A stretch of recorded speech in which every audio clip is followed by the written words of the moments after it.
Suku Korowai, pemilik rumah pohon tertinggi di Papua, tidak hanya dikenal dengan kekayaan akan flora dan faunanya, Papua masih memiliki suku-suku asli yang mempunyai kehidupan yang unik dan menarik.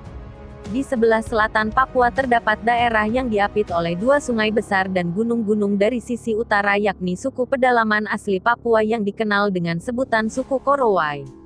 Korowai adalah suku yang keberadaannya baru saja ditemukan sekitar 35 tahun lalu di pedalaman Papua oleh misionaris Belanda Johannes Veldhuizen.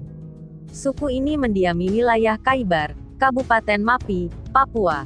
Populasi mereka saat ini mencapai sekitar 3.000 orang. Salah satu keunikan dari suku ini yaitu selain tidak menggunakan koteka, suku Korowai hidup dan tinggal di atas pohon yang tinggi. Rumah yang mereka buat biasanya terletak di bagian dahan dengan ketinggian mencapai 15-50 meter. Suku Korowai membangun rumah di atas pohon bertujuan agar terhindar dari binatang buas dan juga gangguan dari roh jahat. Suku ini takut terhadap serangan laleo atau iblis yang kejam.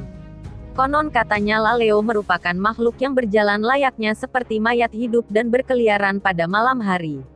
Sebutan laleo ditujukan untuk semua orang asing yang tidak termasuk penduduk mereka, bahkan orang-orang Papua lainnya pun bisa disebut dengan julukan laleo. Mereka percaya bahwa, semakin tinggi rumah yang mereka buat maka akan semakin terhindar dari gangguan roh-roh jahat. Terlepas dari segala alasan tersebut, suku Korowai begitu menghargai nenek moyangnya.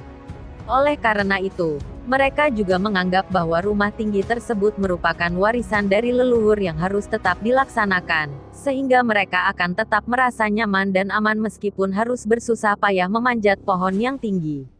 Dalam pembuatan rumah pohon ini, suku Korowai tidak sembarangan dalam memilih pohon. Mereka akan memilih pohon-pohon yang besar dan kokoh untuk dijadikan sebagai pondasi rumahnya. Kemudian pucuk pohon tersebut digunduli dan dijadikan sebagai hunian rumah mereka. Semua bahan yang digunakan untuk pembuatan rumah tinggi ini terbuat dari bahan alami. Kerangka rumahnya pun terbuat dari batang-batang kayu kecil, sedangkan lantainya menggunakan cabang pohon. Kemudian, mereka memanfaatkan kulit pohon sagu dan daun hutan sebagai dinding dan atap rumahnya.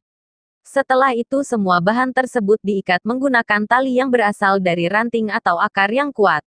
Biasanya, pembuatan rumah pohon ini bisa memakan waktu sekitar 7 hari. Karena suku ini masih memegang teguh adat istiadat leluhurnya, sehingga sebelum mendirikan rumah tersebut suku Korowai akan melakukan ritual malam terlebih dahulu guna mengusir roh jahat.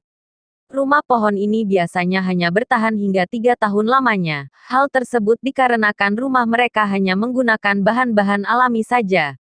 Mereka memanfaatkan hutan yang lebat sebagai sendi-sendi kehidupan, sementara hewan seperti babi dan anjing hutan dijadikan sebagai hewan peliharaan suku Korowai.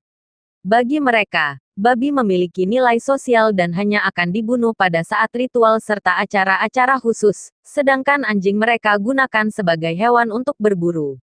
Orang-orang Korowai menempati kawasan hutan sekitar 150 km dari Laut Arafura. Mereka merupakan pemburu dan pengumpul yang mempunyai keterampilan dalam bertahan hidup. Sampai sekitar 1975. Korowai hanya mengenal satu sama lain di antara mereka dan hampir tidak mempunyai kontak dengan dunia luar. Suku ini memiliki kehidupan yang seimbang, di mana mereka begitu menjaga hubungan antara sesama manusia dan alam. Dilansir dari indonesia.go.id, seorang akademisi dari Kampus Institut Seni Budaya Indonesia Tanah Papua, Ridian Yasminta melakukan riset terkait dengan suku Korowai sejak 2016. Menurutnya, suku Korowai begitu menjunjung tinggi nilai-nilai kesetaraan dalam menjalin hubungan antar sesama manusia. Begitu setaranya, suku ini hidup tanpa ada strata sosial seperti adanya kepala suku atau panglima perang.